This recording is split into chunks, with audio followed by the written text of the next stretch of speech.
हाँ छात्र ध्यान देंगे मेरे प्यारे छात्रों, आपको मैं कक्षा 10 संस्कृत गद्य भारती का तीसरा पाठ जो है नैतिक मूल्यानि आज पढ़ाऊँगा। जो दूसरा पाठ आपके यहाँ था उद्भिद परिषदः, उद्भिद परिषद जो था वृक्षों की सभा, यह आपके पाठ्यक्रम से हट गई है। अब तीसरा पाठ आपको पढ़ना है नैतिक मूल्यानि, नीति संबंधी मूल्य। इसके विषय में बताया गया है कि उस क्रियाविधि को जिसके अनुसार मनुष्य अपने जीवन को सुचारू रूप से और सफलता से बिता सके, उसी को हम लोग नीति कहते हैं। कहा ने ऐसी नीति अपनाओ कि आपको सफलता भी मिल जाए, कोई दिक्कत भी ना आए। नीति के मूल्यों को ही नैतिक मूल्य कहते हैं। नीति पर चलने से, उसका व्यवहार करने से जनता का, शासकों का तथा समस्त प्राणी मात्र का कल्याण होता है। कवियों तथा नीतिकारों ने कथाओं और श्लोकों के द्वारा नीति ग्रंथों की रचना की है। जैसे चाणक्य नीति आपने पढ़ा होगा, सुना होगा, विदुर नीति, विदलोपाख्यान, पंचतंत्र, शुक्र नीति, नीतिसार, महाराज भर्तृहरि के द्वारा नीति शतक रचा गया। आदि शिक्षा देने वाले सच बोलना, हिंसा न करना, चुगली न करना, गरीबों को दान देना, दया, सहनशीलता, परोपकार, विनयशीलता, अतिथि सत्कार आदि जो हैं सारे नैतिक आचरण हैं। नीति का निर्माण जन समाज को सदैव आगे बढ़ाने वाला होता है। इससे हम लोग सदैव उन्नति की ओर चाहते हैं। इसलिए यह आपके जीवनोपयोगी और परीक्षोपयोगी दोनों दृष्टि से यह पाठ बड़ा ही महत्वपूर्ण है। आइए इसको देखते हैं। नयनम नीति ही, नयनम नीति ही, ले जाना ही नीति है। देखिए तीन शब्द है, तीनों एक दूसरे के पूर्व के मान के चलो। नयन, नीति और न्याय। अगर आप देखेंगे नीति स्त्रीलिंग है, नयनम नपुंसक लिंग है और न्याय पुल्लिंग है, और तीनों का उपयोग होता है। नयनम नीति ही, ले जाना ही नीति है। नीते इमानि मूल्यानि नैतिक मूल्यानि। जो नीति के ले जाने के जो मूल्य हैं उन्हीं को नैतिक मूल्यानि कहते हैं। यया, जिसके द्वारा, शरण्या कार्य करणेन, जिसके शरण्या माने सरलता से मार्ग में के द्वारा, जिस मार्ग के द्वारा कार्य करणेन, कार्य करने करके मनुष्यस्य जीवनम, मनुष्य का जीवन सुचारू, अच्छी तरह से, सफलंच भवति, सफल होता है। सह नीति कथ्यते, उसे ही नीति कहा जाता है। जिस मार्ग के द्वारा कार्य किए जाने से मनुष्य का जीवन सुचारू रूप से, अच्छी तरह से सफलता प्राप्त करता है, जिससे सफलता उसको होती है, सह नीति कथ्यते, उसी को नीति कहते हैं। इयम नीति ही, यह नीति केवलस्य जनस्य समाजस्य कृते एव न भवति।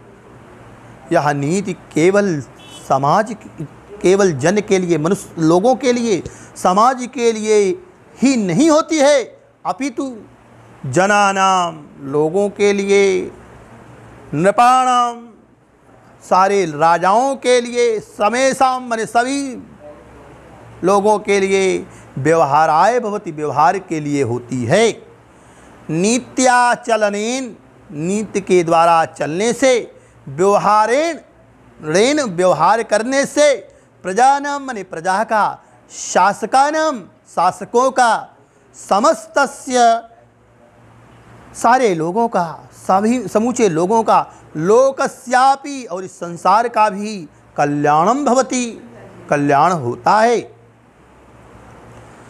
पुरातन कालादेव, पुरातन काल से ही, प्राचीन काल से ही भारते कवयः, भारत के कवि लोग, नीतिकारः, नीतिकार लोग, मनोरमया, अत्यधिक मनोहरता के द्वारा, मन को मोह लेने के द्वारा, सरसया, रस से भरी हुई, गिरा माने वाणी के द्वारा, नीति वाक्यानि, नीति वाक्यों को, सुंदर सुंदर नीति के वचनों को, कथा भी, कथाओं के द्वारा, श्लोकैश्च और श्लोकों के द्वारा, व्यचरण माने रचा है। इस नीति का व्याख्यान अब पुरातन काल के कवि लोग अपने सुंदर मनोहर, मन को सुंदर लगने वाली वाणी के द्वारा, नीति वाक्यों को, कथाओं के द्वारा और श्लोकों के द्वारा व्यचरण रचा है। इत्यहम, इस प्रकार, नीति शास्त्राणि, नीति शास्त्र व्यवहार विदे, व्यवहार के जानने के लिए, कांता सम्मितयोपदेशे देश युजे, और अपनी पत्नियों को, स्त्रियों को सम्मित, अपने मति के अनुसार उनको उपदेश देने के लिए, अपने मति के अनुसार चलाने के लिए ही बनाए गए हैं। फलंतिदं संपन्नम साधारणाः अपि जना व्यवहाराय नीतिवाक्यानि नीतिश्लोकांश्च गलविलादाः कुर्वन्ति स्म।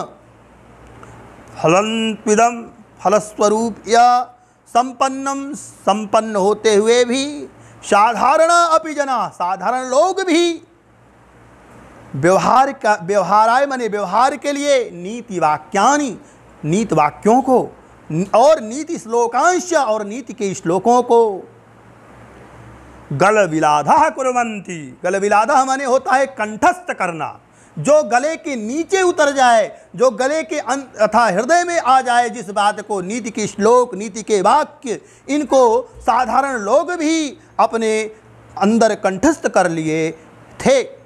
यथाच, और उसी तरह जैसे चाणक्य नीति ही, चाणक्य नीति है, विदुर नीति ही, विदुर नीति है, विदुलोपाख्यानम, विदुला का उपाख्यान जो है, पंचतंत्रम, पंचतंत्र विष्णु शर्मा द्वारा जो रचा गया है, और शुक्र नीति ही, और शुक्र नीति जो है, घट करपर कृतः नीति सारः, एक कवि हैं संस्कृत साहित्य के, उनका नाम था घट करपर। ओ अब के विक्रमादित्य के सभा रत्नों में, नवरत्नों में एक रत्न थे घट करपर जी, उनके द्वारा एक नीतिसार रचा गया है, बड़ा ही सुंदर ग्रंथ है। सुंदर पांडेयन कृता नीति द्विखष्टिका, सुंदर पांडे के द्वारा रची गई नीति द्विखष्टिका, ये पुस्तकें बड़ी इंपॉर्टेंट हैं, इनका नाम आप लोग ध्यान से रखिएगा। घट करपर ने क्या लिखा था? नीति सार। और सुंदर पांडे ने क्या लिखा था? नीति द्विखष्टिका। और भल्लाट शतकम, भल्लाट शतक है। भर्तृहरि कृतम नीति शतकम, भर्तृहरि के द्वारा क्या रचा गया? नीति शतकम। वल्लाल शतकम, दृष्टांश शतकम इत्यादि बहूनी और बहुत सारी नीति पुस्तकानि, नीति की पुस्तकें को संस्कृते उपलभ्यन्ते, संस्कृत में उपलब्ध हैं, संस्कृत में प्राप्त होती हैं। विचार्यमाणे साहित्ये आदिकालादेव सर्वेष्वपि राष्ट्रेषु अयं विश्वासः प्रचलितः आसीत्। विचार्यमाणे साहित्य, विचार करके इस साहित्य में आदिकाल से ही, आदिकालादेव माने आदिकाल से, पुरातन काल से ही, सर्वेष्वपि राष्ट्रेषु, सभी राष्ट्रों का भी अयम विश्वासः, इस पर विश्वास प्रचलिता आसीत्, प्रचलित था। नैतिकतेव व्यक्ते, नैतिकता से ही व्यक्ति का, समाजस्य और समाज का, राष्ट्रस्य राष्ट्र का, आगे ऊपर देख लीजिएगा, यत काव्यस्यान्वेषु प्रयोजनेषु सस्वपि एकम मुख्यम प्रयोजनम नैतिकः परितोषः। जो काव्यस्यान्वेषु, काव्यों का जो उन्नयन, काव्य को आगे बढ़ाने के लिए जो प्रयोजन था, उनमें सबसे पहले एक मुख्यम प्रयोजनम, एक मुख्य प्रयोजन जो काव्य लिखे गए, जो काव्य बनाए गए, इसका एक मुख्य प्रयोजन क्या था? नैतिकः परितोषः, नैतिकता का संतोष।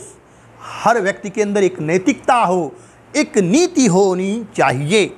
प्लूटो हो, चाहे अरस्तु हो, चाहे पेटर हो, चाहे होरेसादी, आज सर्वे विचारक लोग हैं। काव्यस्य मुख्य प्रयोजनम नैतिक विकासः एव स्वीकृतः।